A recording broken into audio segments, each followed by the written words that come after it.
turabaramukije bakunzi b'ikiganiro haracyariho ibyizigiro. Amahoro y'umwami wacu Yesu Kristo nakomeze kubana namwe. Turabandanije ikigwa twatangiye kirafise teme canke ijambo ry'umutwe, ibintu bituma urugo ruryoha. Ibintu bituma urugo ruryoha. Hari video twasohoye tuvuga ibintu bishobora gutuma urugo rubiha mbere rukamera nk'ukuzimu, ariko turiko tuvuga ibintu bishobora gutuma urugo ruryoha rukamera neza, ibintu bishobora gutuma urugo ruryoha. Reka dukomereze aho ngaho, ariko imbere ko dukomeza reka dusome Mucete Paul yandikiye Abanyefeso ibice vyaho ni 5:22. Aravuga ngo umubano wo mu rugo rw'abakristo. Ibi bintu tugiye gusoma ntabwo ari umubano wo mu rugo rw'abapagani, oya, ariko ni umubano wo mu rugo rw'abakristo, abantu bamenye Imana, abantu bizeye Kristo, bamwakiriye indani muri bo nk'umwami n'umukiza w'ubuzima bwabo. Uku niko urugo rwabo rutegerezwa kumera, rutegerezwa kubakika. Haleluya. Ngo bagore mugamburukire abagabo banyu nk'uko mugamburukira umwami wacu. Aha bavuze ngo bagore mugamburukire abagabo banyu nk'uko mugamburukira umwami wacu.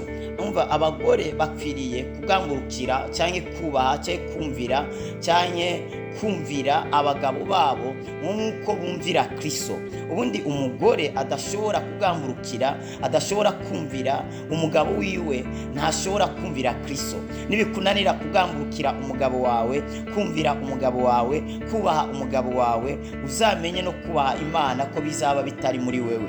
Abirivuze ngo bagore mugamburukire abagabo banyu nk'uko mugamburukira Kristo. Iki kirashobora gutuma urugo ruryoha rukamera neza mu gihe umugore agamburukiye umugabo we, yumviye umugabo we. Kubera abagabo bose aho baherereye niba ari ikintu bakunda, barakunda icubahiro, barakunda abagore babacira bugufi, babubaha, babagamburukira, bababwiye ikintu bakagikora kurya nyene, babatumye ikintu bakagikora kurya nyene, babereka urukundo, bababa hafi, babagamburukira ndetse babubaha. Aha ni Bibiliya ibivuze, aha ni Kristo yari kavuga ano magambo. Ukaba uri umugore uri kuranyuva, urakwiriye kubaha, kugamburukira, kumvira umugabo wawe nk'uko kumvira Kristo umwami yacunguye ubuzima bwawe. Hari abantu bashobora kuvuga ati njyewe cyangwa ugasanga hari abadamu benshi bakijijwe bakirirwa mu masengesho bakubita yindwi, ngo bari mu masengesho bataye abagabo babo mu nzu batanabyumvikanyeho. Ugasanga ngo ni Imana yavuze. No, urakwiriye kubanza kubaza umugabo wawe kandi ukareba ko ikintu ugiye gukora idazatuma urugo rwawe rusenyuka. Mwubakanye n'umuntu muvyumva kimwe nawe akijijwe, biraryoshe, naho nyene si gupfa kugenda mutamanjije kuvyumvikanaho, ukumva ko umwe bitazamutera ikibazo mu gihe uzaba ugiye kureye. Murongo ugira 2:23 avuze ngo uko umugabo ari we mutwe w'umugore wiwe, umugabo niwe mutwe w'umugore wiwe, nk'uko Kristo nawe ari umutwe w'ishengero akaba umukiza waryo, ari wo mubiri wiwe. Bisigura ngo abagore mu rugo nta mutwe bagira. Umutwe w'umugore ni umugabo. Niyo mpamvu uri umudamu ukaba ukeneye kubaka urugo rwawe rwiza, jya wubaha ibitekerezo cyangwa icyumviro cyane cyane cy'umugabo, ntuzakigwanye. Nubwo wabona ko ari icyumviro kibi, uze mwicare mubiganireho, mubiyageho, hanyuma numubwire yuko atari byo, ariko mwerekeze kino kintu ndabona tukizanye muri no faso cyangwa muri no ruhande twagikoresha kuno, ndabona ariho byaba byiza gusumba.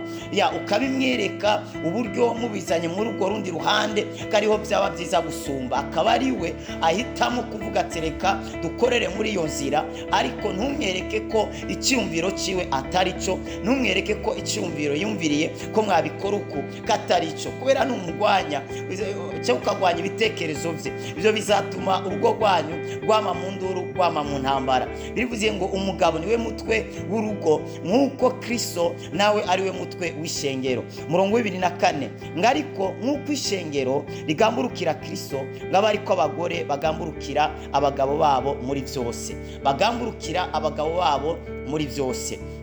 hari umudamu umwe yigeze gukorera ikintu umugabo, uwo mugabo aza kunyitwaraho arambwira ati pastor, sinzi ibintu umugabo cyangwa umugore ariko arankorera, sinzi ibyo ari byo, ibintu akora kandi aza mu masengesho yawe njye sindabitahura. Yego umugabo we ntabwo yarakijijwe cyane, uretse iby'agakiza yari abiziho. Umugabo akamara ukwezi kose aryamana n'umugore, umwe wese yifuka ishuka yiwe, bakwifukana naho umugore akarara yambaye ibintu runaka, akabwira umugabo kari mu bihe kandi atari byo arimo. Nyuma yaho umugabo aza kubimenya ko muri umudamu we yabiganirije w'inshuti ye, nawe aza kubibwira umugabo amaze kubivumbura, umugabo yahise asohoka hanze agenda mu bagore batandukanye. Ariko ibyo byose yari abikwegewe n'iki? Yari abikwegewe n'umugore, kubera umugabo atari afise ukwihangana kumure n'utugeso, byahise noneho umengo niwe amwugururiye urugi. Hariho abagore batagamburukira abagabo babo mu nzu, baguma bagwaye, baguma bameze nabi ukuntu. Nshuti yanjye uri kuranyumva, ukaba ukeneye ko urugo rwawe rukomera rwubakika neza, ba hafi umugabo wawe, mwumvire, mwubahe, agukeneye, wiba bize, unyereka yuko hari ibintu urimo uri kurakora byatuma icyo kintu kumbure akubwiye ko wamukorera kitoshobokaga. Birivuze ngo mugamburukire abagabo banyu nk'uko ishengero naryo rigamburukira Kristo. Murongo 25 ngo bagabo mukunde abagore banyu nk'uko Kristo nawe yakunze ishengero akaryigura, ngo aryeze aryogesheje amazi n'ijambo, ngo aryishire ari ishengero rifise ubwiza, ridafise amarabaga cyangwa injebejebe cyangwa ikintu cyose gisa gityo, ariko ngo ribe igera ridafise agasembwa. Murongo 28 ngo niko abagabo nabo bakwiye gukunda abagore babo nk'imibiri yabo bwite. Ukunda umugore wiwe aba yikunda, umugabo akunda umugore we aba yikunda. Ubundi umugabo adakunda umugore wiwe ntaba yikunda. Umugabo ashobora kubahuka gukubita umugore wiwe ntaba yikunda.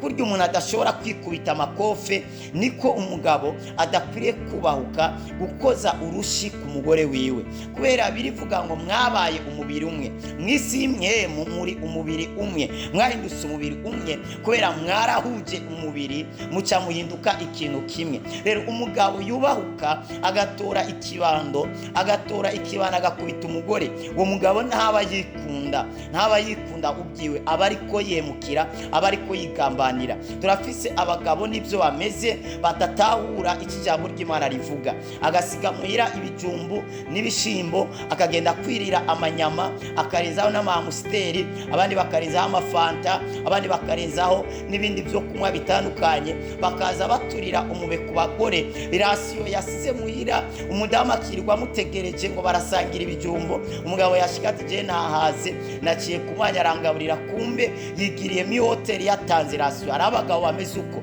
Mwe nabo rero barafise ingorane, ingo zabo ntizishobora gukomera, ntizishobora kubakika. Imana idutabare cyane. Twavuze ikintu cya gatanu cyotuma urugo rwawe rumera neza, ni ikiyago cya babiri kirashobora gutuma urugo ruryoha rumera neza. Imigani 27 murongo 23, reka tuhasome Imigani 27 turabe umurongo waho 23 tumva icyo havuga. Birivuze ngo gira umwete wo kumenya imikuku yawe uko imeze, no kuraba cyane amasho yawe. Ikiganiro ni cyiza cyane mu rugo.